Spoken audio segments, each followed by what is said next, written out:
یہ باتیں کرنے کرانے کی ہیں کہ خود سے کام کر لینا سنت ہے؟ آپ نے 2 منٹ لگائے ہیں اور آپ نے کسی پر روب ڈال کے آپ فارغ ہو گئے. اخلاقی رویوں میں سب سے زیادہ ضروری تو دوسرے کا احساس کرنا ہوتا ہے.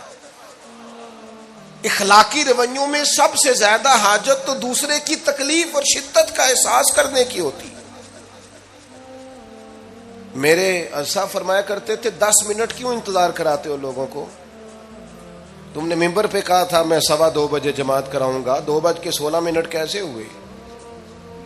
تمہیں اس کا پاس ہونا چاہیے تھا، تمہیں خیال ہونا چاہیے تھا کسی شخص کو کسی وجہ سے کوئی تکلیف، کوئی کسی اذیت کا شکار کیوں ہو، کوئی پریشان. میں اب تو الحمدللہ آپ اتنی بڑی تعداد میں آ گئے کہ جگہ آپ کے لیے مشکل ہو گئی، ورنہ شروع میں جب میں محافل کا ٹائم دیتا تھا تو میں وقت پہ چلا جاتا تھا. اگر کسی سے کہا ہے نا کہ 6 بجے آئیں گے تو 6 بجے چلے گئے. وہ کئی والی گھر والے پوچھتے سن تسی آ بھی گئے ہو، تو میں کہتا سانو تسی ویلے سمجھ لو. ہمارا مزاج نہیں ہے نا جی. بلکہ ایک تقریب میں مجھے دعوت دی گئی تو اس پہ لکھا تھا 6 بجے، تو میں وہاں پہنچا تو میزبان بھی نہیں آئے تھے. مجھے بتائیں شادی کا کارڈ سارا خاندان بیٹھ کے لکھتا ہے نا. روانگی برات 1 بجے، 1 بجے جاتی ہے برات. مشترکہ جھوٹ بولا سارے خاندان نے. یہ رونے کی بات ہے، ہنسنے کی تھوڑی ہے. مسلمان اور جھوٹ بولے، مشترکہ طور پہ کہا یہ جھوٹ ہے. محفل ہوگی بعد از نماز عشاء، تو ختم کب ہوگی یہ بھی تو بتائیں. آپ نے قوم کو تو ایک شخص کا بتایا تھا کہ فلاں صاحب خطاب کریں گے، یہ مقامی، قومی، عالمی شہرت یافتہ، یہ کہاں سے آ گئے؟ کیوں تکلیف دی گئی؟ بلکہ ہم نے تو منصوبہ بندی کی ہے کہ لوگ ہمارے جلسوں میں نہ آئیں. ستائے اتنا ہے، ایک جگہ پہ میں حاضر تھا تو 1:30 بجے مجھے مائک دے رہے تھے. اب تو میں جاتا نہیں ہوں، رات کو چھوڑ دیا ہے. 1 بجے رات کو مائک دے رہے ہیں تو نقیب بیچارہ رٹی رٹائی بات کر رہا ہے، کہتا ہے بلا تاخیر. میں نے کہا ابھی بھی بلا تاخیر ہے، کر لو تھوڑی تاخیر. خدا کے بندو ختم کرو، آدھے گھنٹے میں مسئلے کی سمجھ آ جاتی ہے. ایک پیغام دو، بات ختم ہو گئی. اتنا الجھاؤ اور اتنا بات کو کھینچنے کا معنی کیا؟ اپنے رویوں کے اندر. میں چلا گیا 6 بجے تو میزبان صاحب بھی نہیں آئے تھے. تو وہ تقریب کب شروع ہوئی؟ 9 بجے. تو میں نے ان سے کہا غور سے دیکھ لو کہیں میں تو نہیں الٹا پڑتا رہا، 9 اور میں 6 سمجھتا رہا ہوں. یہ چھوڑے ان چیزوں کو. اپنی زندگی میں آپ نظم پیدا نہیں کریں گے تو کوئی کام کیسے کریں گے؟ حضرت حکیم الامت مفتی احمد یار خان صاحب نعیمی رحمت اللہ علیہ، مفتی صاحب رحمت اللہ علیہ جب جمعے والے دن الحمدللہ کہتے تھے نا تو پورا 1 بجا ہوتا تھا. لوگ گھڑی کو کہتے تھے تو غلط ہو سکتی ہے، پر مفتی صاحب پورے ٹائم پہ الحمدللہ کہتے ہیں. بلکہ ان کے بارے میں معروف ہے کہ وہاں ایک ذمہ دار تھا، بھینسوں کا دودھ دھوتے ہیں نا دیہاتی لوگ، تو عصر کی اذان سے 5 منٹ پہلے مفتی صاحب مسجد تشریف لے جاتے. یہ اخلاق ہے، یہ آپ کا رویہ ہے، یہ آپ کا انداز ہے. عصر کی اذان سے 5 منٹ پہلے جاتے تھے، جا کے وضو بنانا پڑے تو سنت ادا کر کے بر وقت نماز میں شامل ہو جائیں. تو مفتی صاحب گزر جاتے تو وہ ذمہ دار اپنے بیٹے سے کہتا کہ اب آپ نا بچے کو چھوڑیں بھینس کے نیچے تاکہ ہم بھینسوں کا دودھ دھوئیں. تو ایک دن وہ بیٹا کہنے لگا ابا جی ابھی تو یہ سورج کھڑا ہے، عصر کا ٹائم کہاں ہوا ہے؟ تو کہنے لگا تو چھڑ دے کٹا، مفتی صاحب لنگ گئے نہیں، ٹائم ہو گیا ہے. یہ ہمارے بزرگوں نے ہمیں رویے سکھائے. آپ نظم والے ہوں، اخلاق والے ہوں، سچائی والے ہوں، دیانت داری والے ہوں، دوسروں کا خیال رکھیں، کسی کو تکلیف نہ ہو ہماری وجہ سے. پتہ ہے رسول پاک صلی اللہ علیہ وسلم کی بارگاہ میں آ کے عرض کیا گیا یا رسول اللہ یہ ہمارے امام صاحب بہت لمبی نماز پڑھاتے ہیں. صحیح حدیث میں موجود ہے، نماز ہی پڑھاتے تھے نا، قرآن ہی پڑھتے ہوں گے نا، کتنا اعزاز والا کام ہے. یا رسول اللہ یہ بہت لمبی نماز پڑھاتے ہیں. اللہ کے محبوب علیہ السلام نے بلا لیا اور لفظ پتہ کیا ہے؟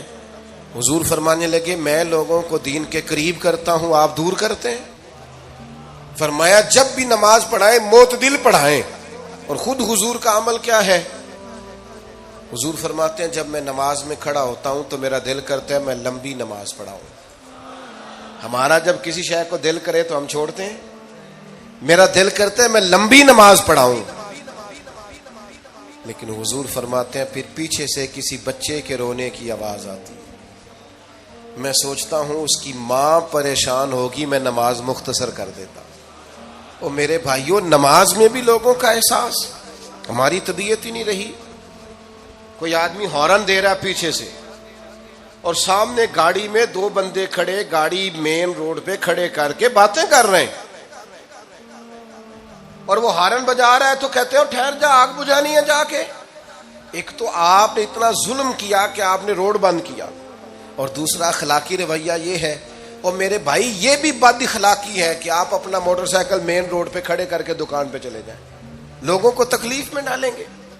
اسلام اس کی اجازت نہیں دیتا. رستوں کے نشان مٹانے والے کو نبی پاک نے تنبیہ فرمائی, کسی کو تکلیف ہو, اذیت ہو.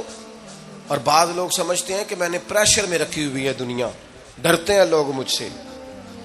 جو ڈر کے عزت کرتا ہے وہ خوف کھاتا ہے, اور جو محبت سے تجھے سلوٹ کرتا ہے وہ تیرا احترام کرتا ہے. بعض لوگ کسی کے شر سے بچنے کے لیے بھی اسے سلام کرتے ہیں, وہ عزت نہیں ہوتی, وہ عزت نہیں ہوتی کہ یہ تو رٹا ڈال دے گا. اپنے اخلاقی رویے ہمیں اللہ کے محبوب سے سیکھنے, حضور سے خیرات لینی ہے, اخلاق اسماء. ہم نے اپنے آپ کو سمجھنا ہے, ہم نے اپنے مزاجوں میں تبدیلی پیدا کرنی ہے, بالخصوص بزرگوں کے معاملے میں, بڑوں کے معاملے میں. جیسے جیسے انسان ضعیف ہوتا جاتا ہے نا, حساس ہوتا جاتا ہے, اسے باتیں تکلیف دینے لگتی. وہ ایک بوڑھی اماں ایک دفعہ مجھے کہنے لگی کہ آپ میرے بچوں سے کہہ دیں خرچہ پاویں تھوڑا دین کرن, میرے نال بولن صحیح کرن. وہ جب اپنی بیویوں کے سامنے میرے ساتھ تھوڑا والیوم اونچا کر کے بات کرتے ہیں آواز کا, تو مجھے تکلیف ہوتی. اپنا رویہ, لہجہ, اس پر غور ہو. جوانی میں ہی تو برداشت کرنا ہوتا ہے. اپنے مزاج کو کبھی بکھرنے اور ٹوٹنے نہ دیں. اور سب سے زیادہ بندے کا پتہ ہی تب چلتا ہے جب کوئی اسے پورا غصہ دلائے, جو پھر کنٹرول کرے, وہی تو کمال آدمی ہوتا ہے. آ کے کہا گیا تھا نا نبی پاک علیہ السلام کو کہ یا رسول اللہ, وہ معاذ اللہ ان لفظوں کے ساتھ تانا و تشنیع کرتے ہیں, نقل کفر نہ باشد. تو حضور فرمانے لگے وہ پتہ نہیں کس کی باتیں کرتے ہیں, مجھے تو اللہ نے محمد بنا کے بھیجا, میں تو محمد ہوں, اور محمد ہوتا ہی وہ ہے جس کی تعریفیں ہوں. وہ پتہ نہیں کس کی باتیں کر رہے ہیں, چھوڑو. وہ پتہ نہیں اس کی بات کر رہے ہوں گے جس کا وہ معاذ اللہ نام بگاڑتے ہیں. میرے عزیز, تھوڑا سا برداشت, اور آپ جملوں سے غور کریں, کسی کے لہجے سے غور کریں کہ وہ بندہ کہیں تکلیف میں تو نہیں, آزمائش میں تو نہیں. میں پہلے مختصر تقریر کرنا چاہ رہا تھا, اب آپ لوگوں نے اور مختصر کرا دیا مجھ سے, تو میں بس بات کو سمیٹنے لگا ہوں, آپ غور فرمائیں گے. ایک دن نبی پاک علیہ السلام نے سید عائشہ صدیقہ رضی اللہ تعالی عنہ سے فرمایا. حضور فرمانے لگے عائشہ, جب آپ مجھ سے خوش ہوتی ہیں تب بھی مجھے پتہ چل جاتا ہے, اور جب آپ کے دل میں کوئی بات ہوتی ہے تب بھی پتہ چل جاتا ہے. تو سیدہ پاک عرض کرنے لگی حضور مجھے میری ماں روئے, میں اور آپ سے ناراض. تو کریم فرمانے لگے بتاؤں پھر؟ یا رسول اللہ فرمائیے. حضور فرمانے لگے عائشہ آپ کبھی کبھی قسم اٹھاتی ہیں؟ یا رسول اللہ اٹھاتی ہوں. فرمایا جب آپ خوش ہوتی ہیں تو کہتی ہیں مجھے رب محمد کی قسم, اور جب دل میں کوئی بات ہوتی ہے پھر کہتی ہو جناب ابراہیم خلیل کے رب کی قسم. پھر حضرت ابراہیم کی نسبت سے قسم اٹھاتی ہو. تو جناب عائشہ کہتی ہیں حضور کی بات سن کے جو میرا حال تھا میں بتا نہیں سکتی. یا رسول اللہ آپ اتنا خیال کرتے ہیں, یہاں تک خیال فرماتے ہیں کوئی کیا بول رہا ہے؟